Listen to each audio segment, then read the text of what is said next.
কোষ্ঠকাঠিন্য বা কনস্টিপেশন একটি খুব সাধারণ সমস্যা। আজ আমরা জানব ঘরোয়া উপায়ে কিভাবে এই সমস্যা কমানো যায়। প্রথমত, খাবারের দিকে খেয়াল রাখতে হবে।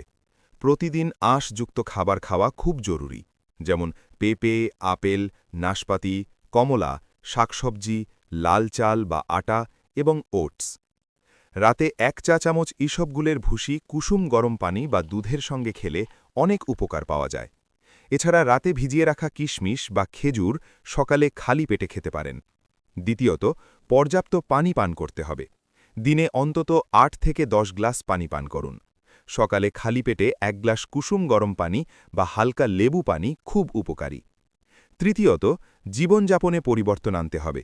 প্রতিদিন অন্তত 20 থেকে 30 মিনিট হাঁটা বা হালকা ব্যায়াম করুন। নিয়মিত সময়ে টয়লেটে যাওয়ার অভ্যাস করুন এবং কখনোই অতিরিক্ত চাপ দেবেন না। ঘরোয়া কৌশল হিসাবে সকালে অল্প পরিমাণ ঘি বা অলিভ অয়েল খেতে পারেন। দই হজমে সাহায্য করে, তাই নিয়মিত দই খাওয়া ভালো। এছাড়া নাভির চারপাশে হালকা করে পেট ম্যাসাজ করলে উপকার পাওয়া যায়। তবে কিছু বিষয় এড়িয়ে চলতে হবে।